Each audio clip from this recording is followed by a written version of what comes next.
할로 열리븐. 안녕하세요 여러분들, 다이아제입니다. 지금 오늘은 1월 1일이에요. 그래서 모든 곳에 영업이 중단된 상태고 집 앞에 슈퍼마켓도 열지 않은 상태고 폭죽은 계속해서 누군가에 의해서 터트려지고 있는 상태고 뭐 아무튼 2016년의 첫날입니다. 또 산책을 잠깐 하러 나왔는데 오늘은 햇빛이 있을 때 나오지 않고 저녁에 나오게 됐어요. 지금이 한 5시 정도 된 것 같은데 벌써 이렇게 많이 어두워졌어요. 오늘은 여러분들에게 독일에 살면서 주의해야 할 점에 대해서 얘기를 해드리려고 하거든요.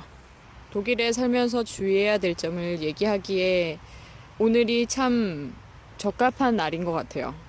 오늘이 이제 공휴일이잖아요. 근데 이제 독일에 살기 시작하면서 처음에는 뭘 잘 모르잖아요. 저 같은 경우도 그랬었는데 이 나라의 공휴일을 체크를 안 한 거예요. 그러니까 이 나라 달력을 보지 않았던 거죠. 그래서 어느 날에 그냥 슈퍼마켓에 무조건 가야 돼서 갔는데 슈퍼마켓이 문이 닫혀 있는 거예요. 어쩐지 슈퍼마켓으로 가는 그 길이 굉장히 고요하다라고 생각이 들 정도로 사람이 없었는데 알고 보니까 독일의 공휴일이었던 거예요. 부활절 기간에 한 3일 정도 연달아서 쉬더라고요. 근데 저는 그걸 몰랐어요. 그래서 미리 장을 봐놓지 않았던 거죠. 그래서 3일 동안 굉장히 난처했던 적이 있었어요. 그렇게 되면은 그냥 동네에 있는 그런 키오스크라고 하는 편의점 같은 곳에 가서 이제 넉넉치 않은 그런 별로 내가 먹고 싶지도 않은 그런 것들을 사와서 먹어야 하고, 그리고 이제 공휴일이지만 문이 특별히, 그러니까 오픈을 특별히 하는 그런 슈퍼마켓이 정말 희소하게 있거든요. 그런 데를 또 찾아서 가야 되는 거예요. 집 근처에 있지도 않아요. 멀리 있는 데를 찾아서 가야 되는 거죠. 그래서 독일에 살면서 주의할 점 중에서 독일의 공휴일을 미리 체크해 놓고 장을 본다든지 뭐 움직일 그런 동선 같은 계획 같은 그런 것들을 미리 체크를 하시는 게 중요해요. 그리고 내 생각처럼 모든 것이 빨리 돌아가는 나라가, 그런 시스템을 가지고 있는 나라가 결코 독일이 아닙니다.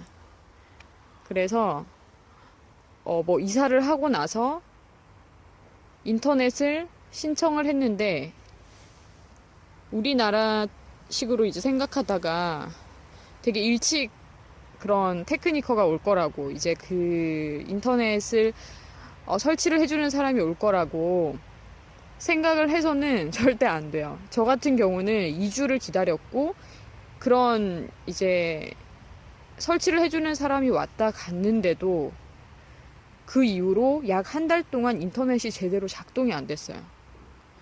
이거는 조금 드문 사례긴 하지만 이런 경우도 있고요. 실제로 자기가 이제 인터넷을 하겠다라고 얘기를 하고 나서 2주나 3주 뒤에 온답니다. 그 설치를 해주는 사람이. 그래서 굉장히 이런 것들이 시스템적으로 오래 걸리는 나라가 독일이에요. 그래서 내가 생각한 대로 되겠지? 이런 생각으로 모든 일들을 계획하신다면 그 계획은 물거품이 될 가능성이 아주 높다는 거. 그래서 행정 처리가 굉장히 늦은 나라가 독일이기 때문에 뭐든지 내가 생각하는 것보다 한 달 정도, 혹은 뭐 더 빨리 2달 정도, 최소한 2주 정도 전에는 해야지 급하지 않게 모든 상황들이 잘 돌아가게 됩니다. 그래서 이런 것들을 조심하셔야 되겠고요. 그리고 교통을 이용하는 데 있어서도 굉장히 주의를 해야 되는 게 있어요. 기차 플랫폼이라고 그러죠.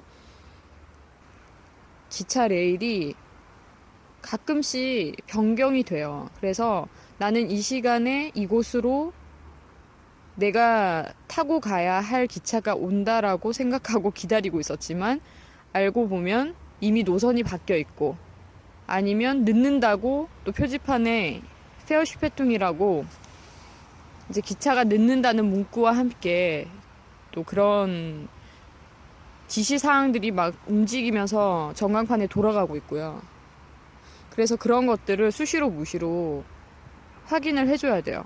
기차가 늦게 오는 경우도 생각보다 많고, 그리고 레일이 바뀌는 경우도 있다 보니까 이런 경우가 좀 잦은 나라가 독일이에요. 그래서 이런 걸 알고 계시면 좋겠죠. 그리고 자연재해가 일어난 뭐 태풍이 왔다 갔다라고 치면 그 주간 한동안은 정말 교통편이 엉망진창이 돼요.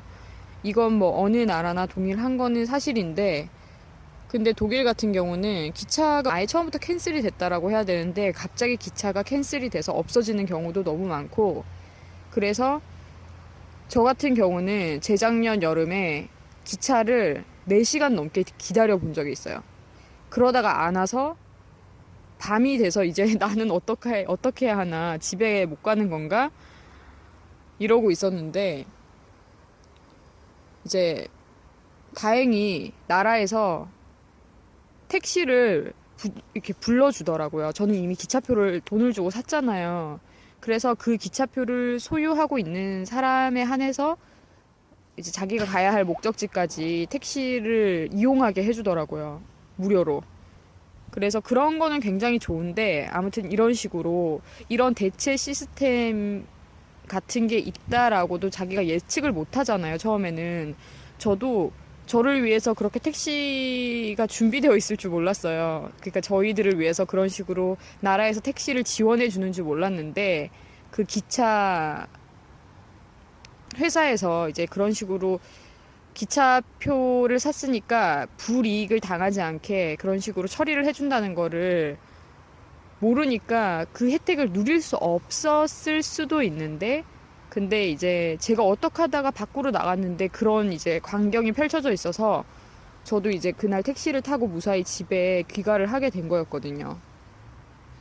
그런 것처럼 이런 식으로 기차가 자주 없어지고 레일도 바뀌고 많이 늦으면 4시간까지도 늦을 때가 있고 아예 안 올 때도 있고, 그런데 이런 날에 잘 찾아보면은 자연재해로 인해서 그런 일이 벌어진 거라면 또 이런 식으로 대체 시스템들도 마련되어 있으니까 발만 동동 구르고 친구한테 전화하고 엄마 아빠한테 전화해서 울고 짜고 불고 하지 말고 이런 것도 있다라는 걸 염두하시고 지혜롭게 대처하시라고 제가 또 겪었던 경험담과 함께 말씀을 드렸어요. 그리고 독일에 살면서 또 주의할 점은 교통비가 좀 비싼 편이에요. 이제 학생이 되기 전까지는 교통비가 굉장히 좀 비싼 편이에요.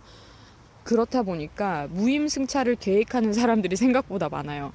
제 주위 한국인들한테 얘기를 많이 들었는데 교통비가 비싸니까 무임승차를 굉장히 무리하게 시도를 한답니다. 실제로 무임승차를 많이 하기도 하는데, 그러다가 한번 걸리면 기본 이제 5만 원 정도, 기본 5만 원에서 한 8만 원 정도 벌금을 물게 되고요. 그리고 어떤 한국인이 돈이 없어서 티켓을 이제 뭐 예를 들면 5월 달 거를 샀는데 6월 달까지 사용을 하려고 5라는 그 숫자를 자기가 임의로 6으로 이렇게 위조를 한 거예요. 큰일이라도 뭐 일어날까 이러면서 그런 짓을 했는데, 그러다가 이제 걸린 거예요. 근데 봐달라고 해도 절대 봐주지도 않고요. 이 사람은 어떻게까지 됐냐면 아예 독일에 들어오는 거, 입국 자체가 이제 페어보튼 금지를 당한다고 해야 될까요? 금지를 당했어요. 그러니까 입국 금지를 받은 거죠. 나라에서 그 사람이 독일에 들어오지 못하도록 아예 그런 식으로 처리를 해버렸어요. 그래서 그 사람은 숫자 5를 6으로 위조해서 차표 하나를 그렇게 위조한 혐의를 가지고 독일에 입국이 2번 다시 영원히 죽을 때까지 안 되는 그런 제재를 받게 된 거죠. 그래서 그 사람은 유학생활 하다가 한국으로 돌아가서 다시 두 번 다시는 독일에서 공부도 못하고 입국 자체가 안 되니까 추방을 당하게 된 거예요. 그런 식으로. 그래서 이런 거 정말 조심하셔야 돼요. 이런 이야기들이 있는데도 불구하고 제가 또 아는 사람의 아는 사람은 돈이 없어서 그런데 한국에 돌아가기는 싫고 뭐 이래서 계속 독일에서 지내면서 무임승차를 아직까지도 한다고 하더라고요. 근데 그 사람도 화장실에 숨어서 계속 뭐 있고 그러면서 이제 무임승차를 계속해서 아직까지도 하고 있다라고, 그 애를 나는 이해를 못하겠다 이러면서 그 제가 아는 지인이 저한테 얘기를 해줬던 건데, 이런 식으로 아직까지도 무임승차를 무분별하게 시도하는 사람들이 있답니다. 그리고 유학생활이나 뭐 워킹홀리데이로 오신 분들이나 마음에 맞는 상대를 찾기가 굉장히 힘들어요. 친구나 뭐 지인이나 이런 사람들을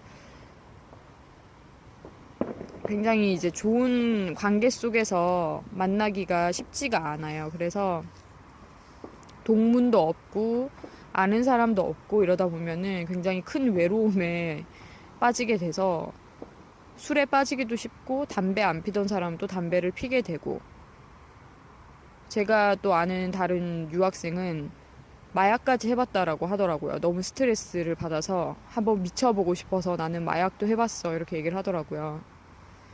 그래서 이런 것들도 굉장히 조심을 하셔야 돼요. 유학생활이나 워킹홀리데이나 타지에 버려졌다라는 느낌이 들 때가 있답니다, 가끔씩. 그래서 자기가 선택을 해서 온 거지만 약간 회의감에 빠질 때도 있고 그런 약간 카오스에 빠질 때가 있어요. 그런 이제 정신적인 혼란 상태에 부딪힐 때가 있기 때문에 그런 것들을 굉장히 컨트롤을 잘 하셔야 되고, 외로움에 빠지지 않기 위해서 스스로 할 수 있는 일을 찾는다든지, 아니면 뭐 운동을 차라리 헬스장을 끊어서 헬스장에 다닌다든지, 차라리 그런 시도를 하는 게 더 좋을 거예요. 아무튼 제가 독일에서 친구 사귀기, 그리고 독일 유학편, 이거는 따로 정리를 해서 더 깊게 말씀을 드릴 거니까요. 이 정도까지만 이 부분에 대해서는 얘기하도록 할게요. 아무래도 독일이란 나라가 언어 자체가 굉장히 까다롭고 어렵다 보니까 그런 데서 이제 의사소통하는 부분도 힘들 뿐더러 독일인과 친구가 돼서 좋은 관계를 맺고 지낼 그런 기회들이 굉장히 희소하고 굉장히 적고 부족하고, 그러다 보니까 아무래도 그런 언어가 어려운 것 때문에 오는 스트레스도 굉장히 큰 것 같아요. 그래서 그런 것들도 조심을 하셔야 되고, 아무래도 열심히 해서 독일어를 못하는 그 환경에서 그 수준에서 빨리 벗어나는 게 가장 큰 해답일 것 같아요.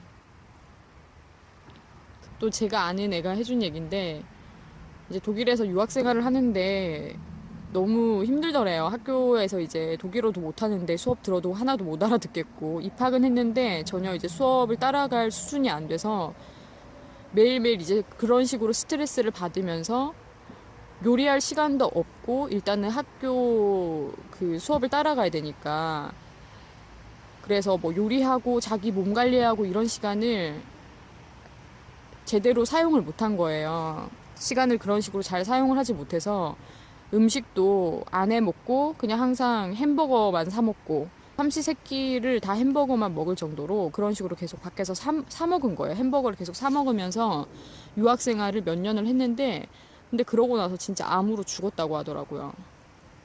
아, 슬픈 얘기네요, 갑자기.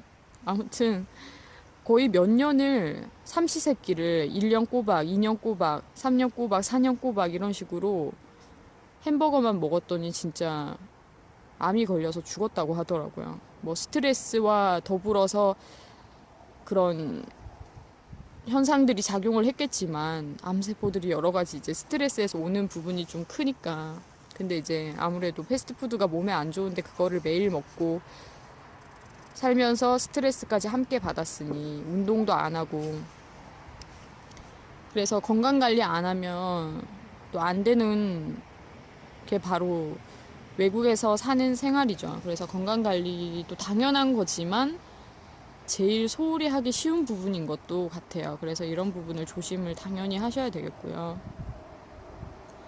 그리고 김치에 대해서 잠깐 얘기를 하자면, 저는 뭐 김치를 그렇게 좋아하는 편이 아니어서 저는 정말 잘 안 먹거든요. 저는 밥도 잘 안 먹는데, 밥도 그냥 6개월에 한두 번, 많이 먹으면 3-4번 먹을까 말까인데, 근데 또 제가 아는 언니가 무용을 전공하는 언니였어요. 근데 이제 그 언니는 항상 춤을 추러 가서 땀을 흘려야 되잖아요. 근데 외국 친구들이랑 같이 그런 작업을 하니까 김치를 먹고 간 날에는 자기도 모르게 춤을 추면 이제 땀이 나는데 그 땀에서 김치의 그런 향이 난대요. 마늘 냄새나 이런 것들이 진짜 난다고 하더라고요. 자기가 스스로 느낄 수가 있대요. 그래서 아무래도 외국 애들이 그런 거 싫어하니까 굉장히 조심스럽다 이러는 거예요. 제가 독일인 친구랑 이제 같이 살게 됐는데, 몇 개월 전부터 이제 같이 살고 있는데, 어느 날 이제 한국이 너무 그리워서 한국 음식이 너무 먹고 싶어가지고 김치를 제가 만들었어요. 근데 그날에 이제 제 친구가 돌아왔는데, 저는 이제 창문 열고 환기시키고 한다고 했는데도 바로 막 머리 아프다고 막 되게 막 고통스러워 하는 거예요. 이 마늘 냄새 막 이러면서. 그래서 그런 부분이 좀 불편한 것 같아요. 그래서 김치 냄새가 역시나 외국인들에게는 자극적이구나, 이것도 알고 주의를 해야지 외국인들이랑 관계를 맺을 때, 독일에서 생활을 하면서 이제 독일 애들이랑 관계를 맺을 때 또 괜히 불편해지지 않는 것 같아요. 뭐 자기들도 뭐 자기들만의 냄새나는 음식, 냄새나는 치즈 이런 것도 다 먹긴 하지만 아무튼 이런 부분을 조심을 하셔야 된답니다. 이런 부분들을 알고 대하면 독일인들이랑 뭐 사귀기도 쉽고 서로 얼굴 찌푸릴 일도 없겠죠. 제 친구가 진짜 인상을 빡 찌푸리더라고요. 그래서 저도 그날에 조금 기분이 좀 안 좋았는데, 아무튼 향수 냄새로도 안 날아가는 게 김치 냄새라고 하니까 그렇구나, 얘들은 진짜 싫어하는구나, 이렇게 알면 좋겠어요. 뭐 정말 김치 좋아하는 애들은 정말 찾기 힘들고 보기 드뭅니다, 아직까지는. 그리고 동양인 여자 킬러들이 있어요. 그래서 동양인 여자들만 만나고 싶어서 동양인 여자들이 오는 그런 카페 같은데 와서 항상 이제 주위를 살피면서 찾는 사람들이 있단 말이에요. 뭐 그런 사람도 있구나. 실제로 저는 겪어봤어요. 제가 이제 버블티 가게에 앉아 있었는데 독일인 남자가 와가지고 뭐 이런저런 굉장히 자연스러운 얘기로 접근을 하더니 자기는 오직 동양인 여자한테만 매력을 느낀다 이러면서, 너 나랑 만나볼 생각 없냐 이러면서 적극적으로 대시를 하더라고요. 실제로 그런 경우들이 있기 때문에 이런 것들도 알고 대하셔야 돼요. 꼭 뭐 내가 예쁘고 내가 매력이 있기 때문에 접근을 했다라고만 생각하기보다는 정말 동양인 여자만 딱 노리고 그렇게 하는 사람들이 있어요, 실제로. 그래서 이런 것들도 알고 조심을 하셔야 됩니다. 일단은 오늘은 이 정도로 얘기하도록 할게요. 엄청 많이 얘기한 것 같은데 아무튼 좀 더 세부적인 사항들은 다시 얘기를 해드리도록 할게요. 오늘 얘기해드렸던 이 부분들을 통해서 여러분들이 겪지 않아도 될 일들은 겪지 않았으면 좋겠어요. 솔직히 더 주의해야 할 상황들을 많이 얘기할 수 있지만 떠오르는 것들은 이런 것들이었어요. 저도 그렇고 제 주위 사람들도 그렇고 이런 부분들 때문에 굉장히 스트레스를 많이 받고 이런 부분들 때문에 굉장히 난처해했던, 힘들어했던 기억들을 다 가지고 있는 사람들이 대부분이고, 저도 경험을 했기 때문에 여러분들한테 이런 부분에 대해서 말씀을 드릴 수 있는 것 같아요. 그래서 이런 것들을 미리 알고 굳이 겪지 않아도 될 일들 때문에 힘들어하지 않으셨으면 좋겠습니다. 여러분들한테 조금이라도 도움이 됐으면 좋겠고요. 그러면 다시 또 인사드리도록 할게요. 안녕.